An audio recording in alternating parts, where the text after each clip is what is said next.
Retomamos un tema que ha dado mucho de qué hablar en los últimos días a nivel nacional y no es para menos. Se trata acerca de un presunto agresor sexual de una menor. Precisamente para hablar de este tema damos la bienvenida en este momento al licenciado Eric Maldonado de Refugio de la Niñez. Bienvenido a TN23, licenciado. Un gusto saludarle.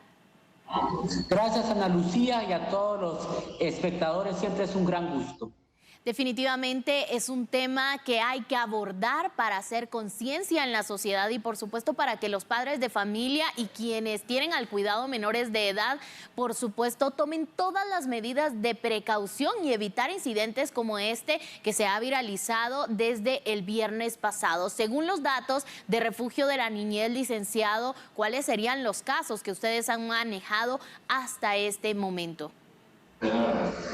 Efectivamente, para Refugio de la Niñez es un motivo de honda preocupación ver cómo en muchos ámbitos lamentablemente se han normalizado las diferentes formas de violencia contra la niñez. Y este es un caso que encaja plenamente dentro de lo que el Código Penal guatemalteco prevé como agresión sexual. La agresión sexual es uno de los dos tipos de violencia sexual que existen según la legislación penal guatemalteca y bueno, en nuestro caso como Refugio de la Niñez, entidad que se especializa, entre otros, en el combate a la violencia sexual y la trata de personas, el acompañamiento es fundamental. Ana Lucía, déjeme comentarle que el día de hoy, lunes 12 de febrero, se tendrá la audiencia de primera declaración. Ya nosotros tenemos conocimiento que será Mayna quien conocerá de esta audiencia, oportunidad en la cual nosotros como Refugio de la Niñez buscaremos constituirnos como querellantes adhesivos a fin de ser partes en este proceso penal y obtener una sentencia ejemplar que no solo haga justicia a la víctima, sino además sienta un importante precedente para evitar que hechos de esta naturaleza sean normalizados a nivel nacional.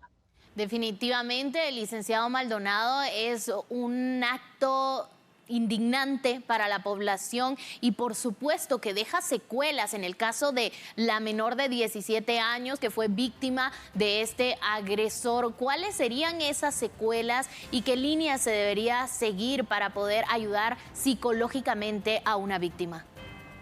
Sí, lamentablemente actos como estos son muy profundos y como usted bien lo decía, impactan de forma negativa en la niñez y la adolescencia.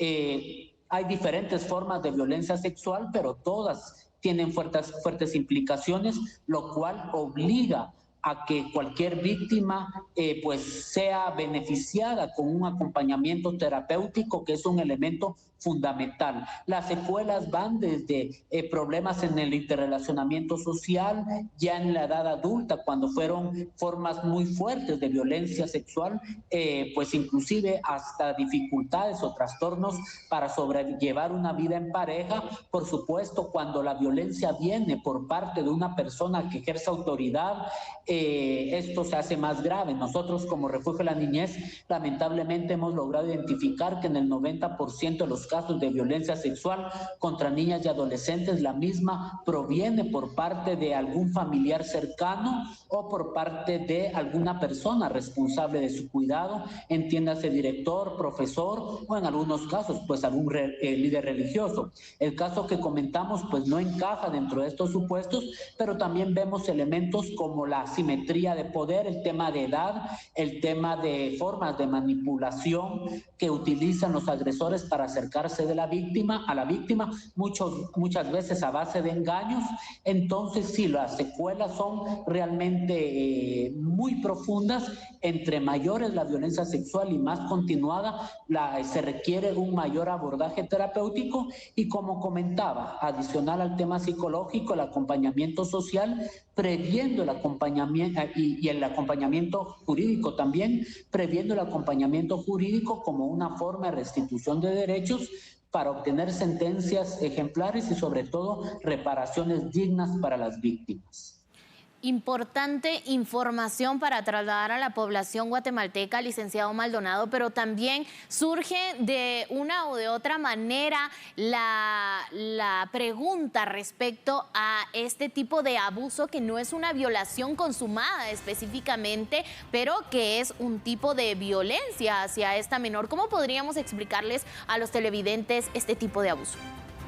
Sí, efectivamente, como comentaba, dentro del catálogo penal contenido en el Código Penal existen dos tipos penales diferentes, dos tipos de delito, el delito de violación y el delito de agresión sexual. Cuando existe una penetración anal, vaginal o bucal por parte del agresor hacia la víctima o introducción de objetos, hablamos de violación. Cuando los hechos no encajen dentro de estos supuestos, hablamos de agresión sexual, y no quiere decir que la agresión sexual no debe de penalizarse, al contrario, es lo que procuramos, visibilizarlo. En este caso, pues si bien no hubo una violación como tal, sí hubo un delito de agresión sexual. La diferencia entre ambos delitos es notoria, pero muchas veces ambas, que como ya lo conversamos, dejan secuelas muy fuertes en las víctimas.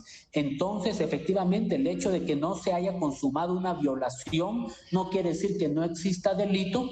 Hay obligación por parte de las autoridades de desarrollar un proceso de investigación. El Ministerio Público, entendemos pues que ya solicitó la primera declaración será esta noche, y repito, Refugio de la Niñez, como lo hemos hecho en otros casos, nos vamos a constituir como querellantes adhesivos a fin que este caso no pase a engrosar la larga lista de situaciones que promueven la impunidad en contra de los agresores de niños, niñas y adolescentes.